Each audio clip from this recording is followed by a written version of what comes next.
Pano bana ba 10 ans 11 ans ba yoka Gabriel azoloba ngai jour bo simanga bo pandi lokolo bo pandi bo mona rouge ya kana kati wana Matalana mais ce qui si la misalo azaki wa voilà ba ansiyo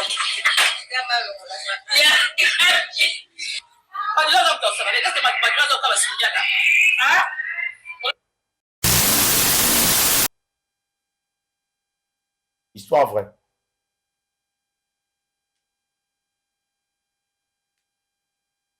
Adi ndumba capable de mettre mon bali ne solo que tant on azalaka chel parmi ba meilleur client nanga doit apisinga mbote on na te no bazaka client nanga. Si est élément si que si la zali moi ça m'a dit c'était à quel âge que s'il avait pas à moi ça m'a dit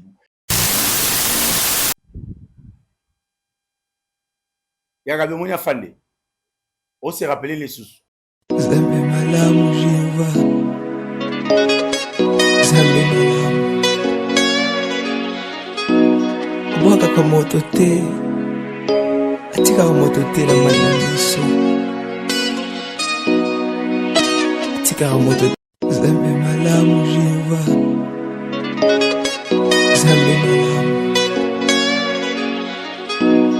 Mwaka kwa moto te. Atika kwa moto te na mananiso.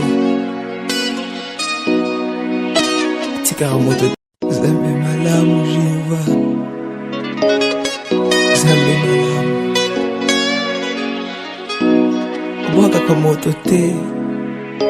Atika kwa moto te na mananiso. Atika kwa moto te. Zambe malamu Jehova. Zambe malamu. Mwaka kwa moto te. Atika kwa moto te na mananiso. Atika kwa moto te. Zambe malamu. Voilà. Yabiso Yangoyo. Et Bandi. Ayez. Très bientôt. Très bientôt, donc le 7 juin 2025, La carte à Belgique. na Belgique. Événement est en manquant. Un grand événement de charité, de fraternité, avec la fondation ISD. Soirée des Charité. charités. Soirée de fraternité. Des fraternités. À l'occasion, il y a construction Mounene Oyo. La fondation ISD ezali ko construire Nabibwa pour Naba orphelin. Yango Bazako organisé ce 7 juin 2025 na Belgique. La fondation ISD, Mama Charlie et tout le moment de Belgique. Basangani pour Bassaï Labiso soirée événementielle. Et voilà, un événement remarquable, extraordinaire, monumental, qui va se passer dans la Belgique. Le 7 juin, à 18h, mise en place terminée. J'ai fait l'appel à tout le monde. Bateau nous sommes de bons cœurs. Bateau nous sommes un cœur en or. Parce que ce n'est pas donné à n'importe qui. Voilà. C'est un don que Dieu donne. Voilà. Voilà. Tobengi biso nyonso. Ba oyo nyonso. Ba maman, bilenge, bana nyonso. Tu as participer. Babi ba place est limitée. Tu as participer à dîner de fraternité. Voilà. Babi tu participer à dîner de charité. De charité. Bato nyonso baza la charité. Bato nyonso nzamba pesa motema yakokaba. Un cœur en or. Un cœur en or. Tobengi biso nyonso. Ngai na kozala parce que le 7 juin, dans la Belgique, je n'ai jamais manqué à cet événement. Voilà. Venez nombreux. Bino bato nyonso bana mite mamalamu. Bino bato nyonso boninga kako sunga. Babi to sunga ba orphelin, to sunga ba veuve. Pourquoi pas les enfants de la rue? To bingi biso nyonso. To y a tellement ébélé. Moi je serai là. Fondation ISD, toutes les mamans basangani babi baza on a déjà prête ba yamba biso. Appelez déjà na numéro oyezana se bo sala ba réservation na bino. Boya et belé to benga mi poto sunga to sungana. Ba place est limitée. Voilà. Très Vous avez limité. déjà réservé déjà ma place Nabino. Vous avez un numéro où ils juste là. Au bas de vos écrans. Ma surprise, ils ont tellement ébélé. Ma concours, ils allaient. Bilo kako gagné, ils ont tellement ébélé. Sans oublier des cadeaux. Voilà. Ezali. Boya tellement ébélé. Kolia, Komela, Izali. Pourquoi pas tous ces pélés et le mot? Dîner à volonté. Parce Voilà. qu'ils ont dîner de charité et de fraternité. Merci. Voilà, vous avez donné pour la biso partout na pesi bino moto lipai bozali papa maman. Merci pour la confiance, la fidélité, la attention. Bon, on a top max officiel aux yeux pour la biso. Na la pesi bino mbote, na bisi bino boza kitoko makasi. Na ba papa na ba mama. Bota biso na bujumbu na gemena. Na loja na pesi bino mbote. Na solo théâtre congolais, Simba Mil Bongo, l'artiste et comédien, pour faire la fierté. Na prise de vie, on a Dadjou, aux alliés na réalisation, ils ont dit Mbappé à la régie finale. Merci d'avoir été retour Bazou Bawa Rolanda Bissou. Très chers amis, très chers téléspectateurs, pour la confiance, la fidélité et l'attention que vous avez vis-à-vis de nous, ça nous permet d'ailleurs, bien évidemment,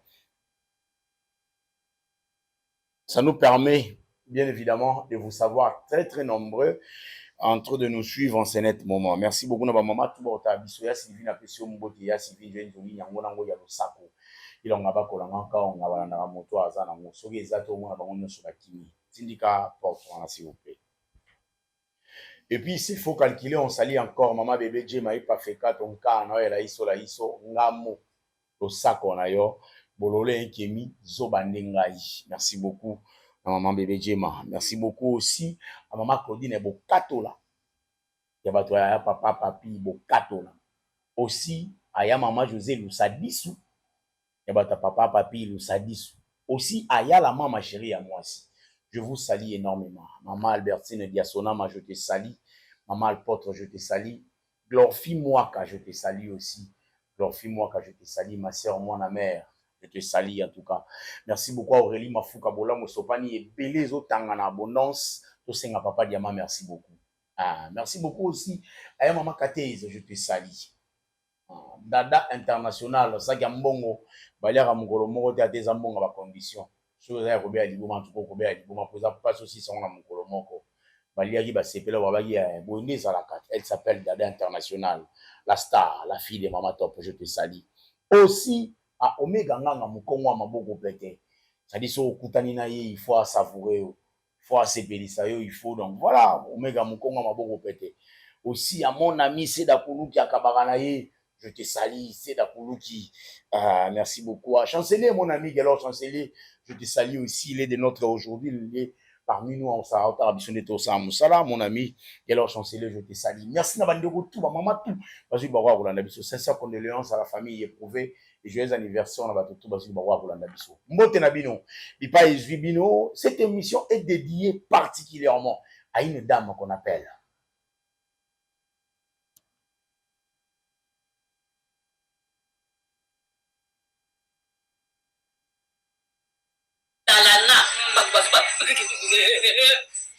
mais ceux qui si la bisal wazaki il était les messieurs il va les messieurs Mbappé. Awa suri ya Gabi au lobo tu photo ya Gabi. Kabla comprendre ya Gabi. On a fait Vous avez compris qui est de notre aujourd'hui, c'est Gabriel Bolembo. C'est avec lui qu'on va essayer d'analyser et décortiquer ses propos tenus vis-à-vis à la personne de Belleville.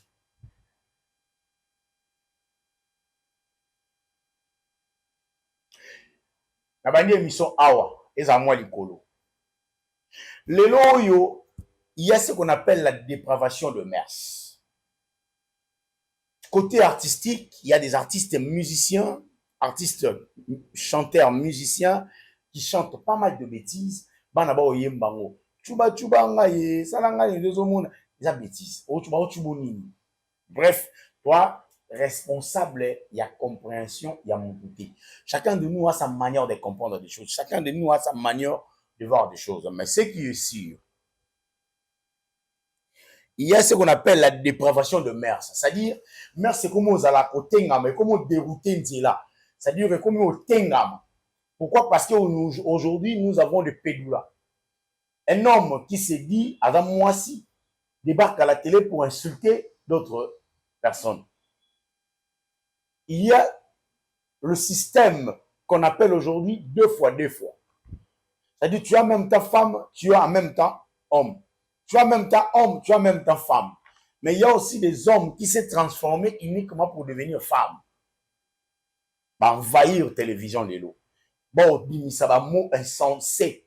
Bah, mot sensible, la télévision, sans se rendre compte qu'il y a nos enfants qui nous regardent. Il y a nos belles familles. Il y a nos familles, paternelles et maternelles. Il y a nos papas, il y a nos parents, nos papas et nos mamans, qui nous regardent, bien évidemment.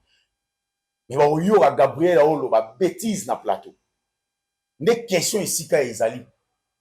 Pas bah, continuer à biso à télécommunication numérique, bien évidemment. À notre chef, à le président Christian Bossembe. Est-ce qu'il ne regarde pas aussi du côté théâtre? Bah, viro les salam en internet. Côté théâtre.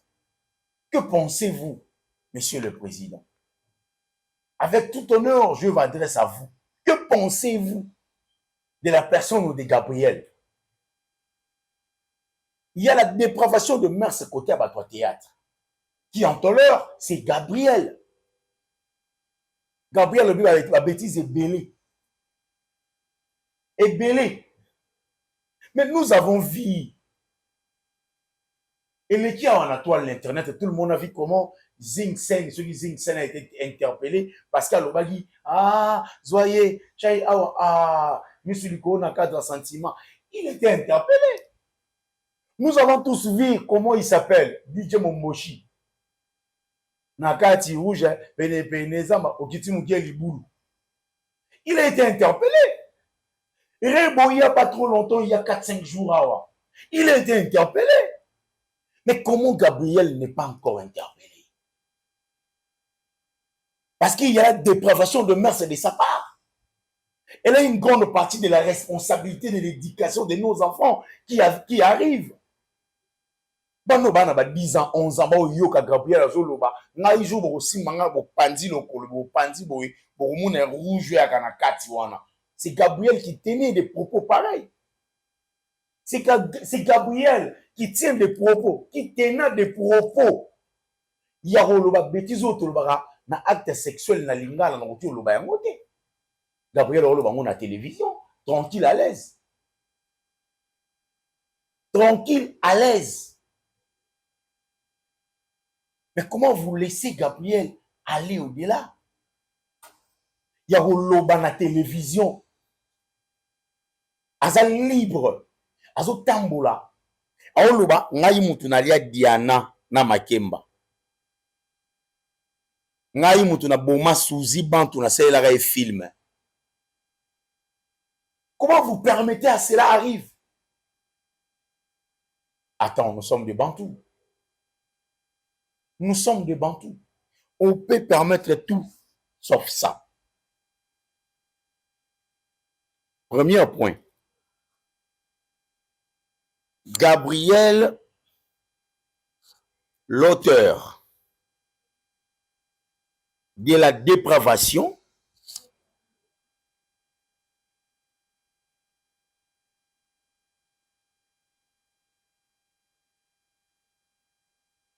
le mœurs,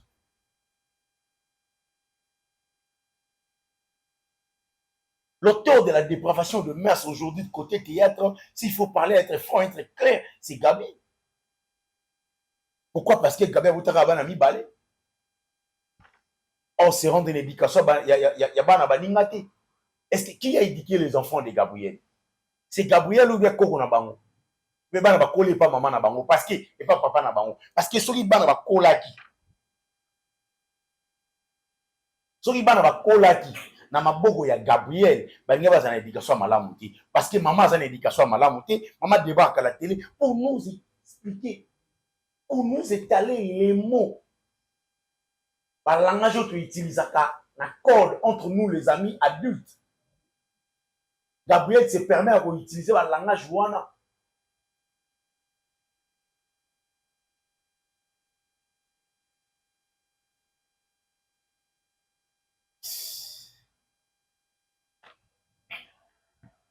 Je passe. Je ne suis pas juge. Je suis qui pour na juger Gabriel? Na opesa kaka pa bakonzi bayeba.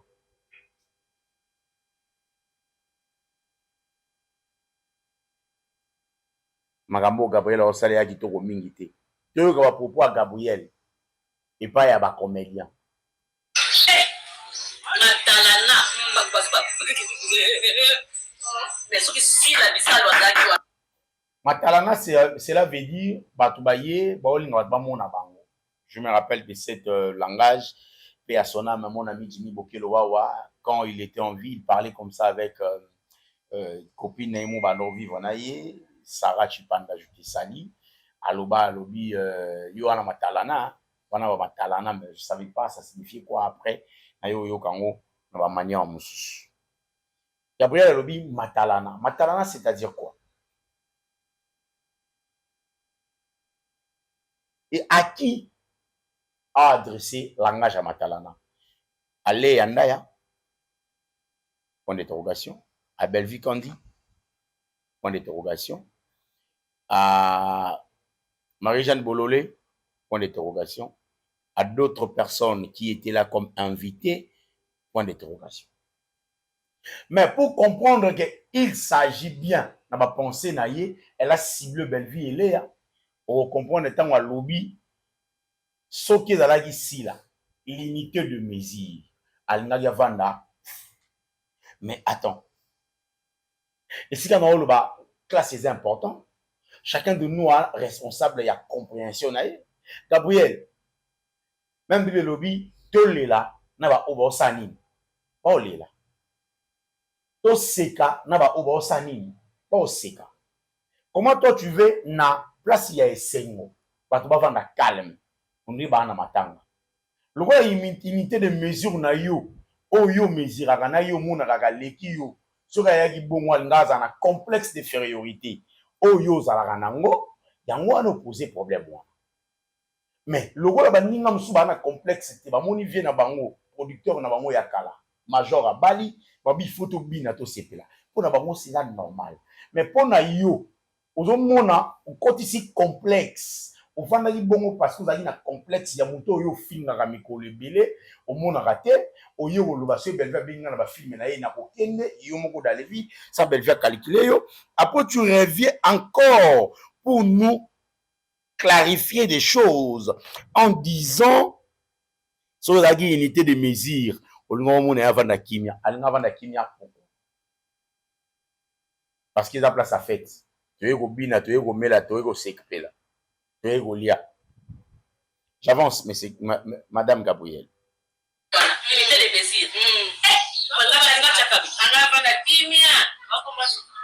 mesure. L'unité de mesure, c'est dit à quoi?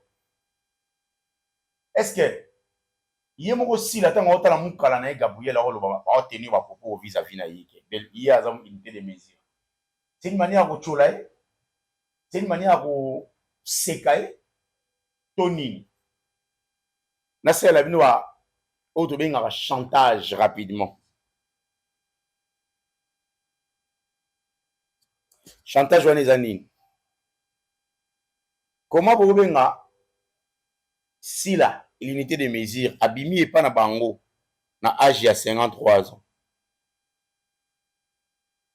Nda wa liboso afuteli ba fanatique ba saleli contribution. Il y a $4,500 pour Zwanda qui a garanti à 3 mois, il y a $1,500. Contribution. Si là, on a mal entouré.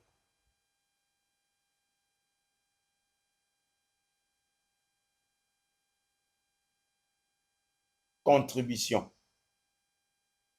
Ndako aussi là, ovanda. Ils ont contribué par les fanatiques, ils ont bon bazoli ici là ndako. Pour sa première fois, Zwanda qu'on a vu. Abimisi mon garantie, abimisi les bons en garantie. Celle qu'on appelle l'unité de mesure par Gabriel. Unité de mesure.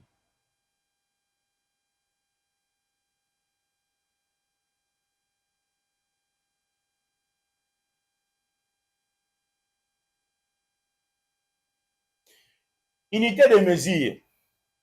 Asali chaîne na nsima ya belle vie.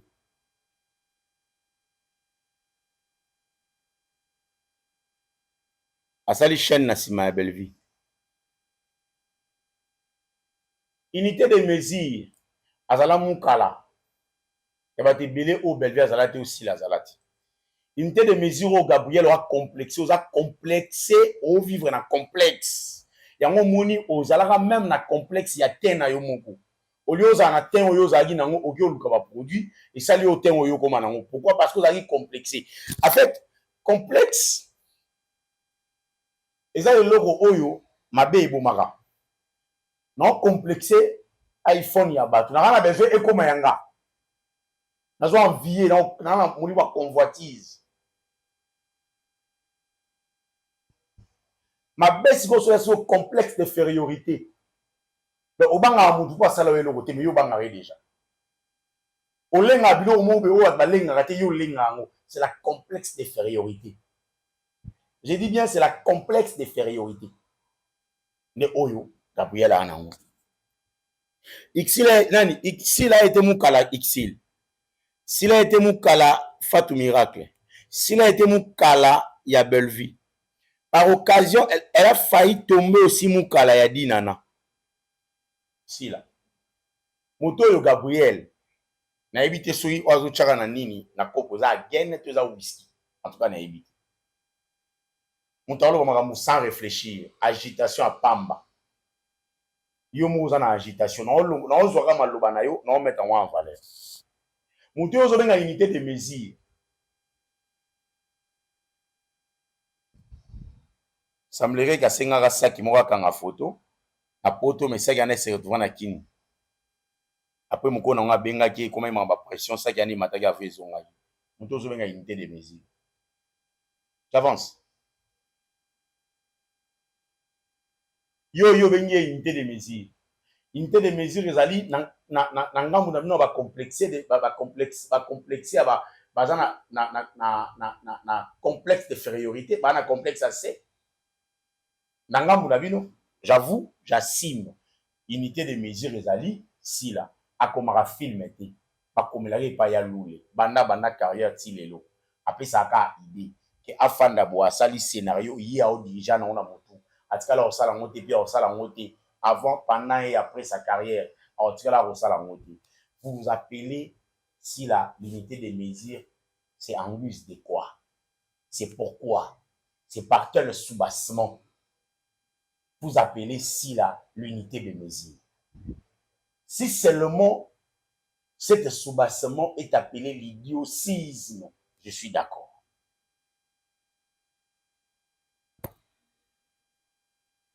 Namonika katuka bwana nakangi motema maeleo.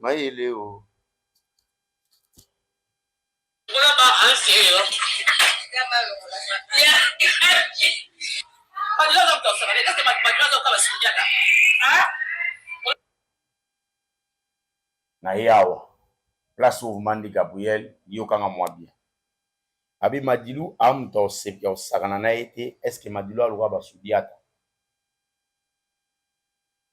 nakani parenthèse wana rapidement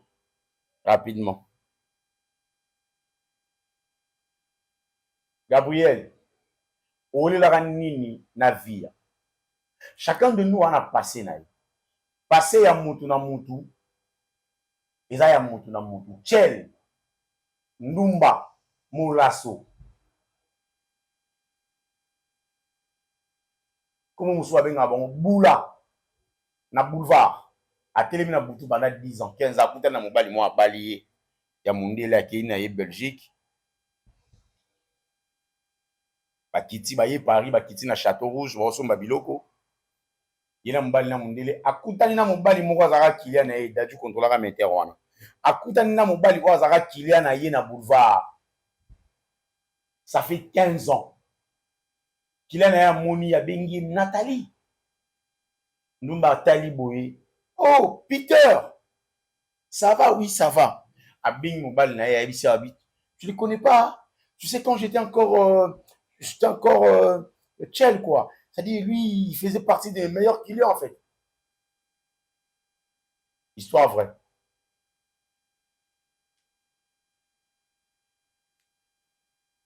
C'est-à-dire, Ndumba capable de mettre la mobile in solo, que tant on a zala chel.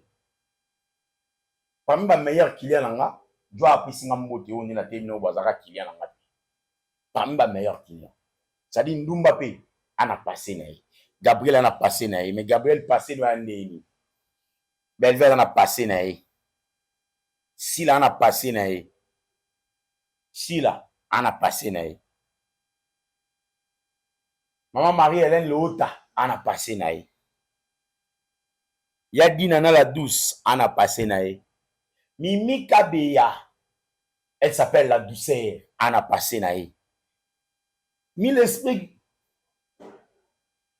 esprit Cardozo ana passé na. Mutu na mutu ana passé au ya yi particulier.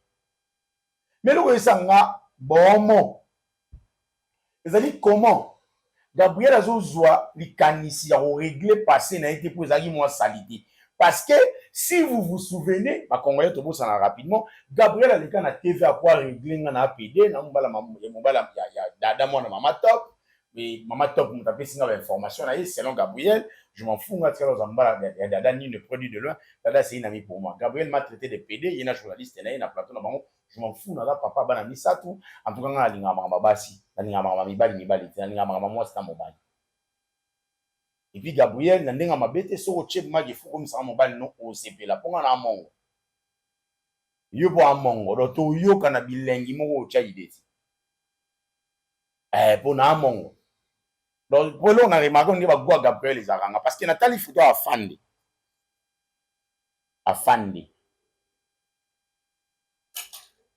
je te sali depuis pas ça na pesi yo mbote ande on nga afande na lingi yo mingi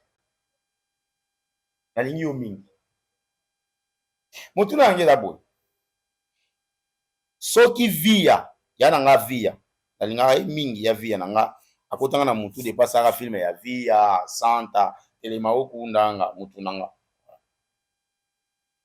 soki yana nga via babeba na Gabriel bata théâtre ba yebi musu ba yebite ozwa lisolo to ozwa courage obetela bato ya théâtre soki via akufaka na maladi kotere na hôpital na diana na suzi bato banga bakoma na kombo no misato bakende na kombo na amunoko na bango est-ce que Gabriel oyebisa bato est-ce que yo oyebisa bato Gabriel oyebisa bato ke yo ozalaka na problème na via bela grave ezalaka po nini so oza mwasi wa mongolo baka vérité yaka na TV ebisa biso eloko nini ekabolaka yo na via un moment yo na via banda osobola te boyelaka nini zwa courage wa mwasi ya obetela biso lisolo eloko nini ekabolaka yo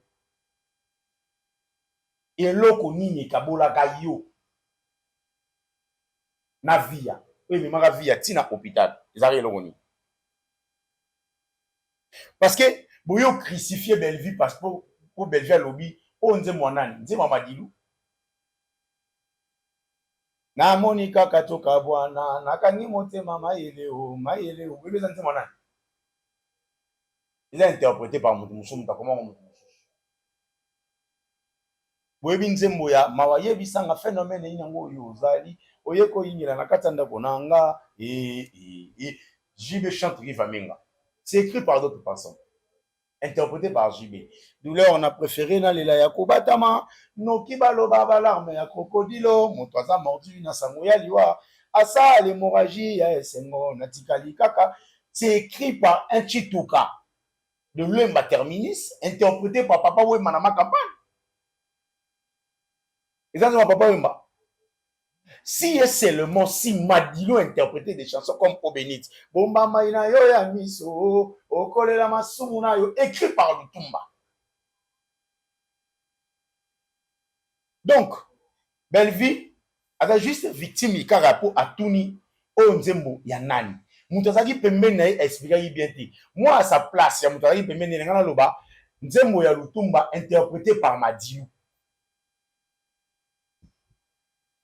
Donc, soki Bellevue oseka, soki Bellevue atuni, ezanze moya nani, ba fallait c'est ça ya Madilu, ça ya Lutumba.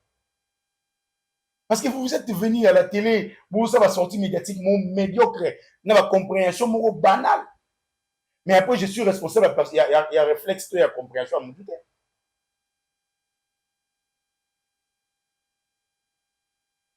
Nzemboya sangi mpunga na yende ko senga yo soki moye ezali toka bwana mabele ki motema mobebi na pesa yo liberté oka bwana na boyi miso na nga etala eloko.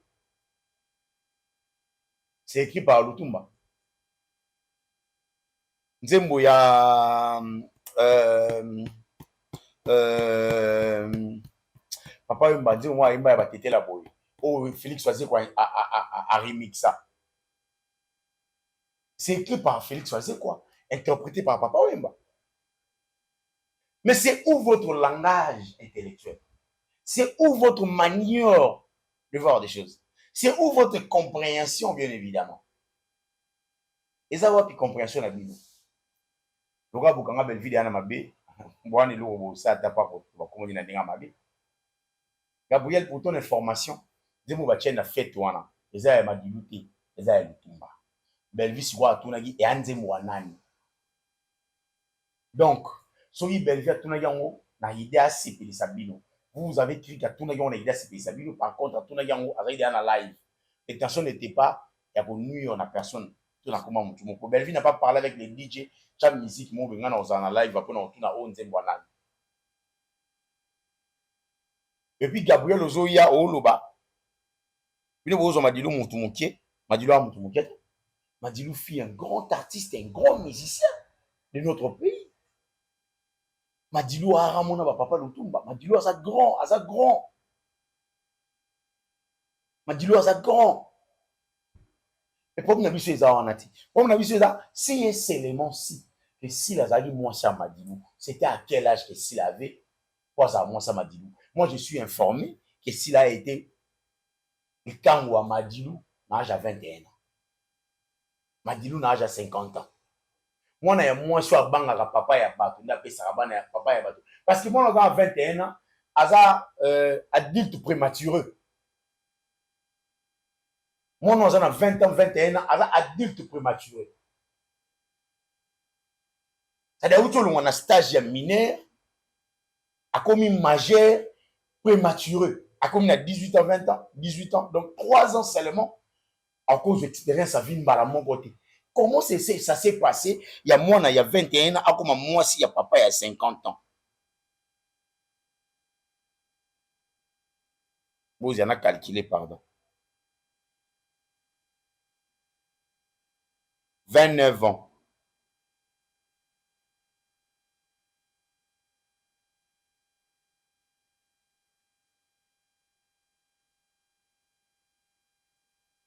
« 29 ans d'écart d'âge entre Madilou et ici. Si vous lui connaissez, moi, il y a Batou. Il y a 21 ans, il y a moi si. Envie, il y a papa, moi, mon nez, il y a mon colo, au bout de mon papa. Déjà à cette époque-là, si, là, déjà, parce que la vie ancienne, ce n'est pas la vie d'aujourd'hui. Notre vie ancienne, les amis WhatsApp, les amis Facebook, il y a vraiment bien noté. Si on a 21 ans, Facebook, vous avez téléphone payé 6K. Téléphone payé ici. Tout na ba Celtel, tout na ba Telecel, tout y na ba GSM, tout y to tamboliti, tout y comment na ba téléphone mo si la yo zo téléphone. Mais envie ya papa mon kolo ya âge à 29 ans d'écart. Donc okobuta yé à cause à la moine ya suka so aboti bana 5. L'écart va 2 ans. Mais à chaque fois à la mois si ya papa on a mon kolo. Et l'idiotie qui réside dans leur tête, ils débarquent à la télé pour défendre cela aux yeux de tout le monde, à l'oreille de tout le monde. C'est ça, c'est que moi j'appelle la dépravation de mœurs. Comment maman mon colo dicataire, ma c'est dicataire à mœurs, a débarqué dans la télé pour détruire mœurs, c'est rouillé, bisaba n'a pas 21 ans, biman on a papa mort à 50 ans, 51 ans, et ça les logotés. L'amour n'a pas d'âge, mais biso toi ba bantu, n'andeng na biso ba bantu. Papa a déjà papa il y a eu des azam ko nanga na ko bengi ya camarade funa bengi ya déjà ton écart à 5 ans oza écart nanga ya 10 ans 15 ans funa bengi ya papa Mais si la Ebelango il y a 29 ans d'âge, oh, ça qui n'a pas madigo. Boyo que la si la sonité, vous débarquez à la télé pour en parler. C'est l'idiotie qui réside dans votre tête.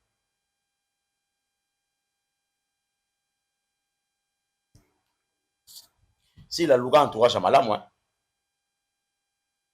Si la Louga entourage à Malam. Il y a Johnny n'a pas sur Mbote. Il y a Johnny n'a pas sur Mbote. Gabriel n'a passé, passé à Gabriel, il y a trop salité. Il y a trop salité. Pas comédie, Gabriel. Gabriel, les gars, TV, le banga, il va 4, 5, je me pose des questions. Comment une maman, la Gabriel, une maman de cinquantaine, peut débarquer à la télé pour envoyer des biso, il va 5, 6, va bouger la ils ont la leçon morale ni aux OP Sarba na 19 à 20 à 21. Et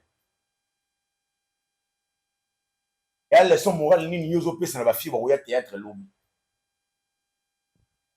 Et la leçon morale.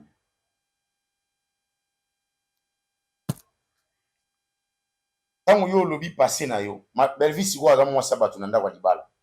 Gabriel babala yo mukoni. Gabriel babala yo mukoni.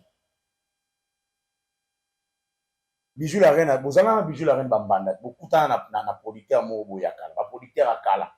Ba producteur auto akala. Yo na bijou la reine beaucoup tant na kunati. Pourquoi bambanda? Obeta ngoli solo te. Sori nzote lo ba reine, ngare lo ba. Mutu a complexé ya ten na yimo. Ten, ndi na mundu bena komo kana koma pembe. Na checho ko tie betinga batambo. Nano na complexe ya ten. Mamu na baningo ba pembe, ngapi na besoin na koma pembe. O ngana noa. C'est la complexe infériorité. Voilà, c'est nos photos à fan de. Voilà, c'est nos photos à fan.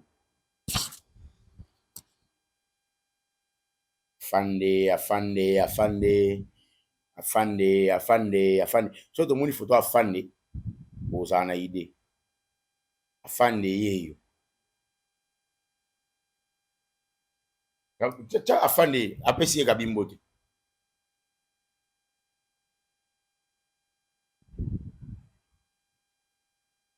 Ya kabimoni afande. On se rappelle les sous. Azara acteur mama étoile. Asko na ngola sa pe vini kuna. Aza papa, azara mwana e, azara bana ana na mwasi na foyer. On se rappelle na e.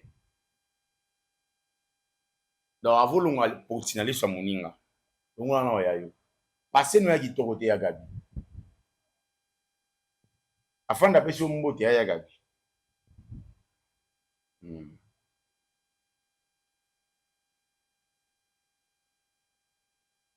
Afanda bina pesi mbote. Ya gabi.